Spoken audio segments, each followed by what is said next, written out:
అభివృద్ధిలో దేశవ్యాప్తంగా 70% మంది ప్రజలు నరేంద్ర మోదీకి బ్రహ్మరథం పట్టారని దుబ్బాక ఎమ్మెల్యే రఘునందన్ రావు కొనియాడారు.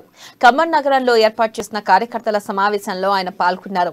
ఖమ్మం జిల్లాలో జరిగిన బీజేపీ కార్యకర్తల సమావేశంలో ఆయన పాల్గొన్నారు. ఈ సందర్భంగా ప్రతి కార్యకర్త సమన్వయంతో కలుపుకొని పోవాలని దిశానిర్దేశం చేశారు.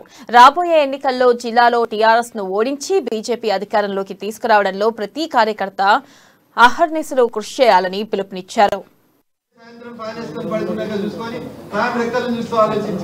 మీకు నరేంద్ర మోడీ అనే పేరు మీ జీవితంలో పరిచయం అయినట్టు నుంచి ఈ రోజు దాకా ఏ రోజైనా అబ్బా నడుమును వచ్చింది, లేకపోతే ఇప్పుడే అమెరికాకి వెళ్ళి వచ్చిన జెట్ లాగ్ ఉంది, 2 రోజులు రెస్ట్ తీసుకుంటా, లేకపోతే బాగా తిరిగి వచ్చిన జ్వరం వచ్చింది, టైఫాయిడ్ వచ్చింది, కరోనా వచ్చింది అని ఒక 4 గంటలు తన పనికి బ్రేక్ ఇచ్చినటువంటి వ్యక్తిగా మీరు ఎప్పుడైనా నరేంద్ర మోడీ గారి గురించి చదివినరా ఒక్కసారి గుర్తు చేసుకోండి.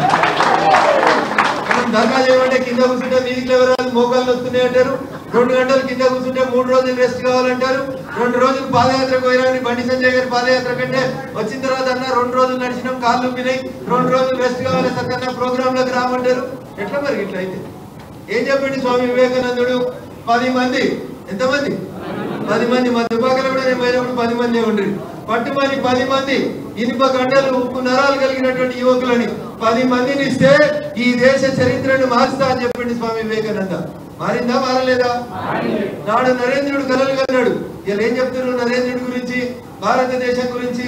6 రోజుల క్రితం ఒక సర్వే జరిగింది ప్రపంచ దేశాలలో, ఎవరు గొప్ప రాజనీతిజ్ఞుడు, ఎవరు గొప్ప నాయకుడు అని సర్వే జరిగితే